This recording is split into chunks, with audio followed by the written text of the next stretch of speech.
Vous aimez l'histoire juive ?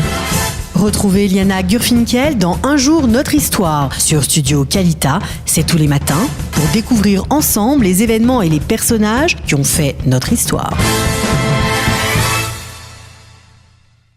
Bonjour à tous, Boker Tov. Aujourd'hui, dans Un jour notre histoire, je voudrais vous parler d'un épisode fort douloureux de l'histoire juive et en particulier de l'histoire juive française. C'est un épisode qui s'est passé il n'y a pas si longtemps que ça. Je pense que la majorité des auditeurs qui nous écoutent se souviennent, eux, personnellement, de la façon dont ils ont entendu parler de cette histoire.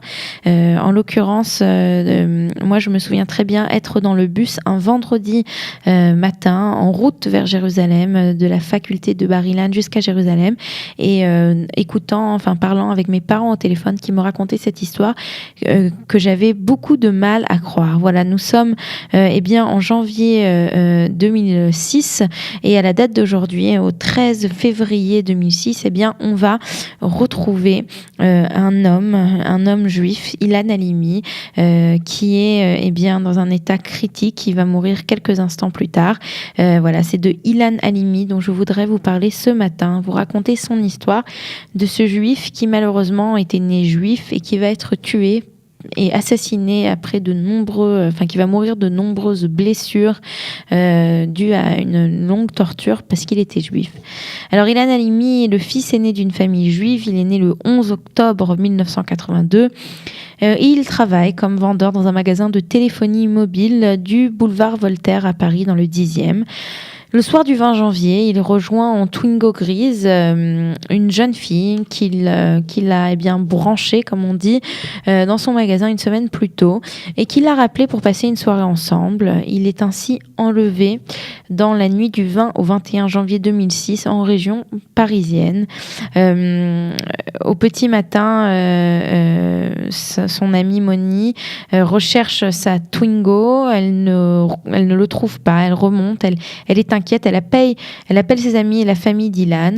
Ilan, lui, de son côté, va être torturé pendant 3 semaines dans une cité HLM de Bagneux, dans les Hauts-de-Seine. Et comme je vous l'ai dit, il va être découvert agonisant à la date d'aujourd'hui, le 13 février, mais en 2006, il y a 12 ans, le long des voies ferrées du RERC à Sainte-Geneviève-des-Bois, dans le département de l'Essonne. Il est décédé peu de temps après son transfert à l'hôpital. L'autopsie qui va être réalisée à la même date d'aujourd'hui, le 13 février, à l'hôpital d'Évry, va révéler des brûlures sur 80% du corps, de multiples hématomes et confusions, une plaie à la joue faite au cutter et 2 plaies à l'arme blanche sous la gorge.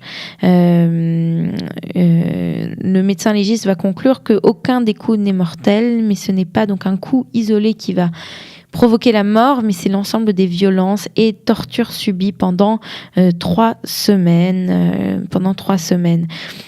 Ces ravisseurs vont être surnommés le gang des barbares. Ils cherchent en fait à obtenir une rançon pour sa libération. Ce gang des barbares est composé d'une 20aine de personnes qui gravitent autour d'un chef, Youssouf Fofana. Et pourtant, donc cette jeune fille va être utilisée pour attirer les victimes dans un guet-apens.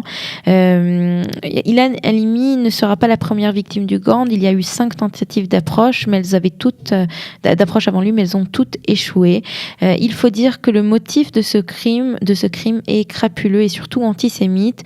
Il cherche à extorquer de l'argent à la famille de la victime, qui est supposée riche car juive, alors que la famille de Ilan et Ilan lui-même faisait partie d'une famille tout à fait modeste.